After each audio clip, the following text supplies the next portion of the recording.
En el 33º Congreso Nacional de Ingeniería nos hemos visto abocados a discutir un tema que, sin ser el objeto central de las preocupaciones técnicas de nuestra profesión, nos compete, como a todos los colombianos, la anhelada paz para nuestro país. El gobierno viene hablando del círculo virtuoso formado por los tres pilares centrales, sus políticas: paz, equidad y educación. Para el gobierno, como para nosotros, si hay paz, el gasto público social se puede focalizar en el cierre de brechas, invirtiendo sus recursos en mejorar la cobertura y la calidad del recurso más importante de la sociedad, la educación. Una sociedad equitativa es una sociedad sin marcadas diferencias socioeconómicas que permiten la convivencia pacífica, facilitando la formación de capital humano. Una sociedad educada es una sociedad que cuenta con una fuerza laboral calificada, sin grandes diferencias de ingresos y con ciudadanos que resuelven sus conflictos sin recurrir a la violencia. La búsqueda de la paz nos introduce en la discusión de la seguridad y la justicia. Para la construcción de la misma, recordándonos cómo el país ha logrado importantes avances en el esfuerzo de consolidar el Estado social de derecho, buscando garantizar el goce efectivo de los mismos para todos sus habitantes. Sin embargo, y por diferentes razones, Colombia no ha logrado en forma definitiva e integral que sus capacidades institucionales rijan en todo el territorio. No solo hay disparidad regional con grandes inequidades, sino preocupaciones y preocupantes vacíos en la presencia integral del Estado. Nuestro desequilibrio social es la inequidad. Ella campea casi libre en todo el territorio nacional, en los patrimonios, en la riqueza, en la aprobación de las rentas, en el acceso efectivo a los servicios sociales, de salud del Estado, en la discriminación de etnias y negritudes, en las desigualdades generacionales y en las diferencias aún marcadas entre hombres y mujeres. En este proceso, como en todo el socioeconómico, hay ganadores y perdedores. Los hay, los que reciben una mayor proporción del producto, que sin ser más del 10% de todos los colombianos, apropian más del 50% del mismo. Pero también los hay cuando observamos que solo el 1% de los más ricos del país apropia más del 20% del total de la producción nacional. Hay una constante. Ella está presente en la economía global, nacional y territorial. El capital financiero expande su poder a ritmos sin precedentes y lo hace al momento en que las desigualdades e inequidades adquieren características como aquellas que sitúan a nuestro país en uno de los más desiguales y violentos del planeta. Suena un poco duro, pero así es, y así lo reconoce el gobierno. La persistencia del conflicto armado se convirtió en una barrera que impidió que el Estado pudiera proveer muchos de los bienes públicos y los servicios sociales, indispensable para que la población pudiera acceder a la materialización efectiva de sus derechos. Se ha generado un círculo vicioso configurado por la ausencia o débil presencia del Estado, conflicto armado, economías ilegales, degradación ambiental, rezago social y económico, ampliación de brechas y en el desarrollo regional y, consecuentemente, retroalimentación del conflicto armado e ilegalidad. Estas patologías serían suficientes para apoyar decididamente, como lo hacemos hoy en nuestro evento, el proceso de paz. Es importante precisar que la firma de la paz es solo el comienzo de un largo camino para su construcción. Las discusiones que nos esperan son trascendentales. Los planteamientos del expresidente César Gaviria, poniendo la discusión política por encima de las decisiones jurídicas, deben ser tomadas con precaución y cautela en el marco del posconflicto. Balancear paz y justicia En un país donde prima la injusticia de la justicia, no da seguridad jurídica para poner en marcha los acuerdos y las reformas. Igualmente, es discutible si éticamente se puede esgrimir una decisión política en un medio como el colombiano, donde sus mayorías no se encuentran nítidamente definidas, dificultando los procesos constitucionales previstos para realizar los acuerdos políticos. Estos deben estar blindados éticamente y para ello la garantía de ser sostenibles jurídicamente en el tiempo es una condición sine qua non para garantizar el éxito del proceso. En abstracto, todos somos amigos de una paz negociada, pero aquí, nuevamente, en el cómo, en la forma concreta, queda mucha tela por cortar. Los temas de este Congreso darán nuevas luces para que en un país de inequidades se creen espacios efectivos para sembrar una verdadera justicia social. Los campos colombianos se encuentran, como todo el país, minados por la corrupción y la inequidad. ¿Y qué decir de los estratos en todas las áreas del país? La construcción de una nueva sociedad no es posible sin infraestructura física, y esta no se construye sino con equidad. Venimos denunciando de tiempo atrás los profundos desequilibrios que introducen los desarrollos legales de la contratación. En nuestro país, las normas legales y los pliegos de condiciones hacen que en los procesos licitatorios no participemos en igualdad de condiciones. Hemos insistido en el fuerte desequilibrio de las propuestas de la Agencia Nacional de Contratación, en la guía para el cálculo de la capacidad residual de contratación, donde se da un excesivo puntaje a los indicadores financieros en detrimento de la experiencia. Los conceptos técnicos de la Sociedad Colombiana de Ingenieros dan mayor valor al saber que al tener, a la validación de la experiencia que al músculo financiero.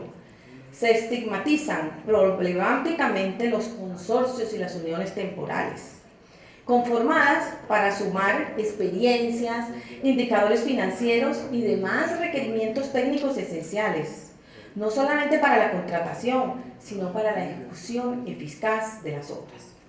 En lugar de avanzar, a nuestro modo de ver, hemos retrocedido estableciendo normas, olvidando que estas deben ser desarrolladas con los principios más elementales de la competencia entre iguales, y no como ocurre hoy, con protuberantes asimetrías y desigualdades donde prima la ley del más fuerte. El Estado no solamente se ha abogado a la imposición de multas, sino que en su estatuto anticorrupción ha impuesto cláusulas penales donde un incumplimiento puede llevar a la descalificación e inhabilidad por un largo periodo sin mediación alguna de un juez de la República. La contratación estatal se ha complejizado y el gobierno ha confundido problemáticamente a su socio natural, el empresario, el ingeniero de la construcción, llevándolo y llenando de trabas y requisitos que solo han permitido que de la mano de abogados se pavimente el país, no en obras civiles, sino en injusticia y corrupción. Como si lo anterior fuera poco, la determinación de los precios unitarios directos de una actividad realizada por diferentes personas se ha llevado a un valor único, omitiendo los diferentes factores que intervienen en la ejecución de los proyectos. En no pocos casos, se ha negado el funcionamiento del sistema de precios, limitando la libertad de precio. El gobierno, cuando realiza obras con los pequeños contratistas o las pequeñas empresas de ingeniería y las medianas empresas, que son más del 80% de las empresas de ingeniería de nuestro país, lo consideran la parte débil de la cadena de valor y niega muchos casos, impuestos, contribuciones, costos de administración, obligando a que muchos contratistas acepten sus condiciones, violando los más elementales principios de la economía de mercado y fomentando la concentración de la riqueza y la proliferación de las asimetrías entre el capital financiero y el trabajo. Esta dura realidad persistirá mientras no se modifique el Estatuto de Contratación Estatal. Todo lo anterior nos ha llevado a realizar en este Congreso una discusión del plan de desarrollo propuesto por el Gobierno Nacional, a partir de la intención del Gobierno Nacional de ingresar al grupo de buenas prácticas de la OCDE. Su finalidad, la cual compartimos los ingenieros colombianos, es incorporar sus estándares a la dinámica de las políticas gubernamentales del país, para así contar con mejores políticas, mejorando el bienestar de los ciudadanos. Debatiremos en un panel especializado y a través de varios de los conferencistas las ventajas de entrar al OCDE, sin descartar discusiones sobre la desindustrialización y primarización de la economía colombiana. Nuestro país tiene severos rezagos en su infraestructura, restándole competitividad a nivel internacional. Esta dolorosa verdad se encuentra íntimamente relacionada con lo que he venido tratando en este encuentro, la forma como se han venido adecuando y adjudicando la contratación nacional para el desarrollo de nuestra infraestructura. Una sociedad gobernada por la globalización económica nos revela cómo la vida de la sociedad gira en torno a la estructura del poder y de su ejercicio. Por ello, las preguntas de los economistas se han convertido ipso facto en preguntas para la sociedad. ¿Quién consigue qué? ¿Cuándo y cómo?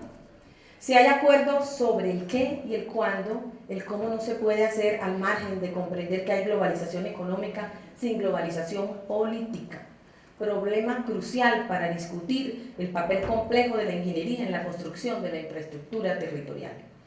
Por ello, los ingenieros no somos ajenos a nuestras actividades y que nuestras actividades se desarrollen en un mercado global, donde los procesos de acumulación se hacen a través de las economías en red, dando lugar a una nueva forma de comportamiento de los profesionales de la ingeniería y sus empresas. En la globalización no todos somos iguales. El capital financiero y el capital productivo no marchan en la misma dirección. Mientras uno acumula durante todo el día y en no todos los frentes de las actividades productivas, la mayoría lo hacemos solamente en el ejercicio de nuestras actividades profesionales. Es importante señalar cómo en el sector de la construcción, tanto en el de vivienda como el de infraestructura, desarrollan sus actividades en diferentes escalas del proceso productivo. Por ello, los principales problemas de la ingeniería nacional no se pueden abordar sin distinguir claramente los diferentes niveles en que se estructuran los proyectos de infraestructura en el país. Se podrían distinguir al menos las siguientes modalidades microeconómicas: grupos empresariales con vinculación global a través del mercado de capitales en bolsa incluso, grupos empresariales sin posibilidad de vinculación al mercado global de capitales a través de bolsas, pero con asociaciones con capital financiero nacional para adelantar no solo los macroproyectos urbanos y la infraestructura de vías y obras inherentes a la realización de proyectos. Grupos con menor capital, conscientes que los grandes negocios están en la construcción de edificaciones y obras civiles y solamente se pueden realizar a escalas altas de producción con reducciones significativas en costos medios, no a través de la competencia, sino de la mano del Estado, ya sea en el diseño de la política pública o apalancando sus pequeños recursos con los capitales colectivos. Gran cantidad de pequeñas empresas constructoras manteniendo en el papel una supuesta estructura empresarial competitiva, pero en la práctica firmas sin lo esencial de la dinámica empresarial, el manejo de riesgo y la evaluación adecuada de costos y beneficios, cambiando por las seguridades en el acompañamiento de la obra física y servicios, donde los riesgos los asumen los contratistas o los constructores en su gran mayoría. Esta es una modalidad empresarial propia de un mundo globalizado por el capitalismo financiero en red, con una extraña característica: empresas dependientes de las pautas que les impone el mercado global. Viven relativamente bien, sin mayores presiones competitivas y sin muchos esfuerzos para mostrar sus singularidades, beneficiándose igualmente de la bonanza de los precios. En cantidad, estas pequeñas firmas y medianas firmas de ingeniería, que son más del 90%, pero el valor agregado lo hacen los aglomerados empresariales. Las formas de intervención del Estado son diferentes, pero cruciales. para comprender las características de los sectores públicos y privados y sus transformaciones en función del ciclo expansivo o recesivo de la economía y sus diferentes impactos en el proceso de construcción de nuestra infraestructura. En este desarrollo es importante valorar la concertación público-privada de los territorios que permiten promover una participación equilibrada de los diferentes actores de la sociedad, fortaleciendo y redefiniendo las reglas del juego del Estado y potenciando la dimensión macroeconómica de la sociedad. Las leyes y los pactos colectivos son las reglas del juego a través de las cuales gobierno, empresa y comunidades impulsan sus propuestas políticas con la participación activa de los diferentes actores para la creación de lo público, utilizando la autoridad legítima sin exceder el uso del poder. Desafortunadamente, este se encuentra profundamente desequilibrado, global y nacionalmente. Las reglas para los más fuertes no son, por supuesto, las mismas para las partes débiles en los procesos de contratación. La competencia con dados cargados no es competencia, es un problema legal, consagrado pero no cumplido. La ley va por un lado, pero la realidad va por otro. Para abordar todas estas asimetrías que he mencionado, económicas, morales, sociales, debemos establecer la distinción entre productividad y competitividad.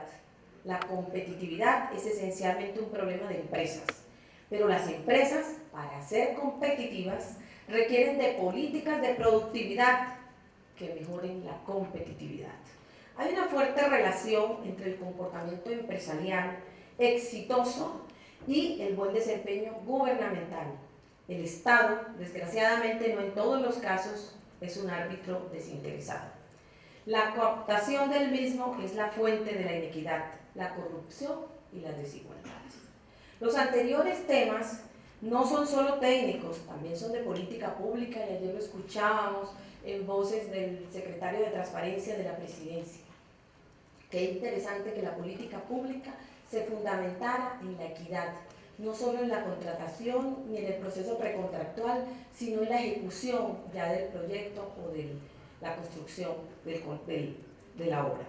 Por ello es importante señalar el papel de la ingeniería nacional en los diferentes escenarios que vienen en el posconflicto.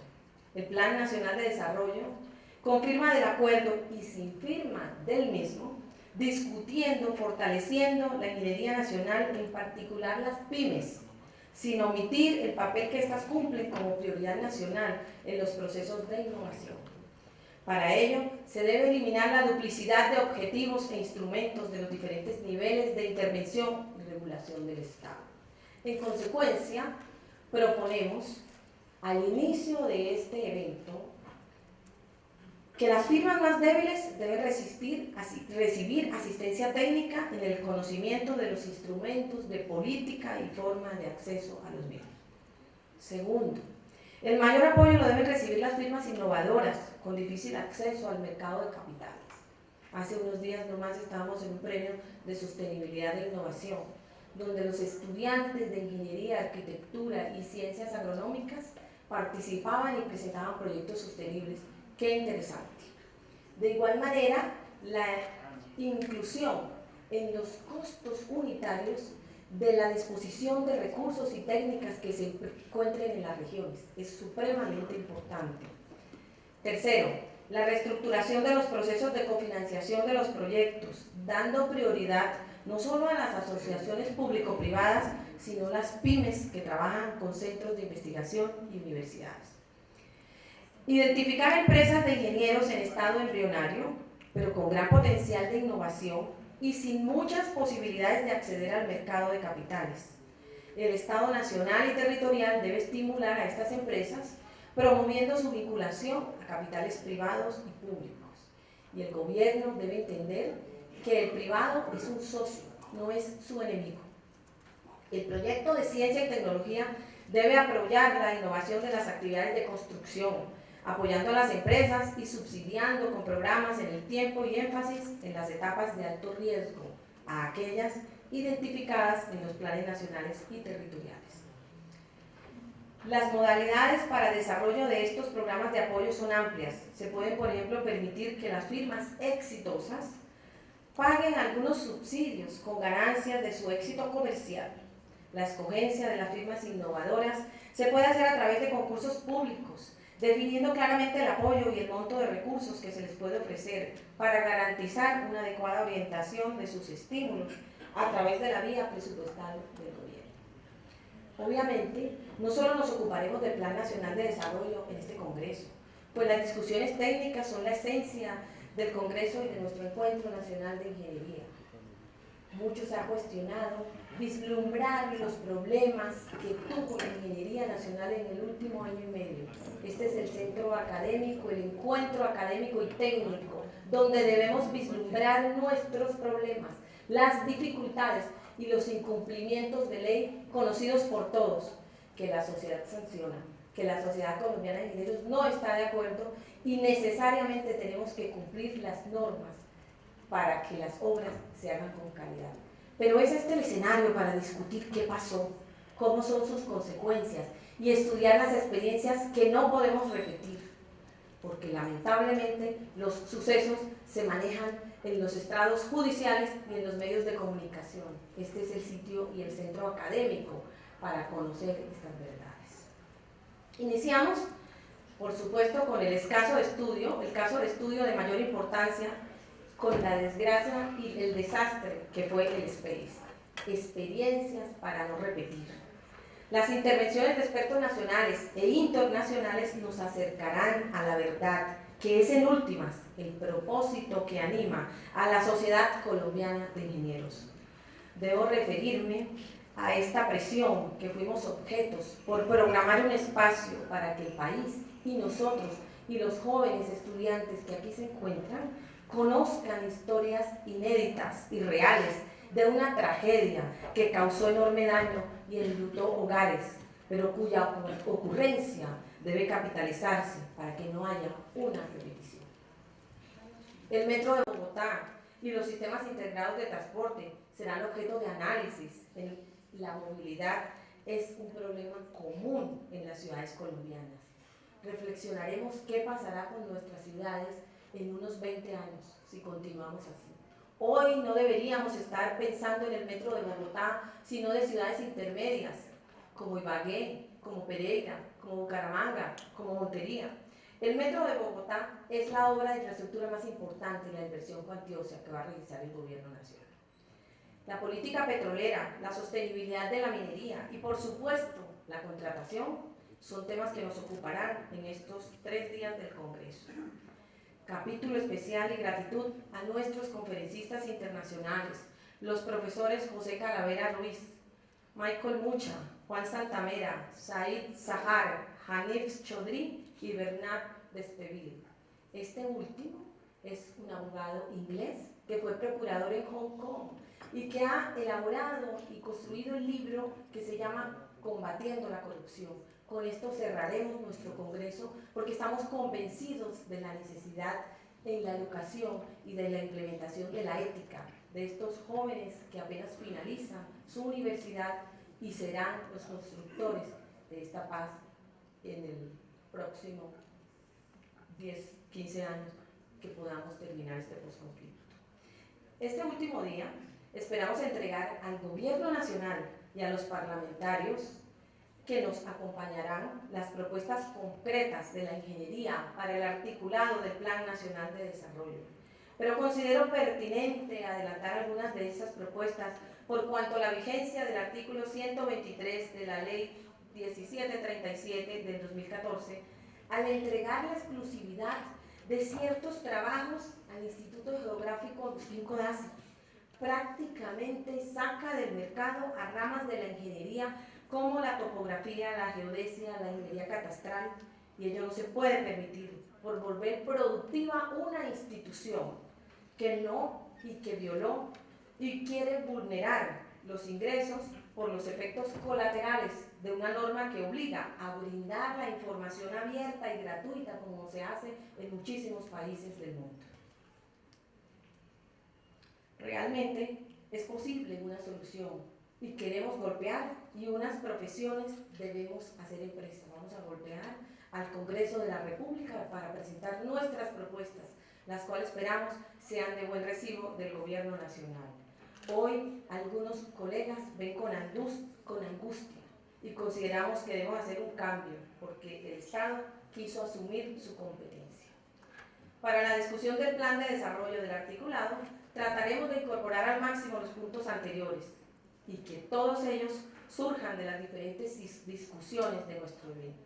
La Sociedad Colombiana de Ingenieros, que hoy me honro de presidir, a través de las políticas de concertación que adelanta a nivel nacional y regional, enfatiza en aspectos como la contratación nacional y territorial y la forma de adjudicación de los pliegos de dicha contratación, de elaboración de los mismos y la de adjudicación a los contratistas.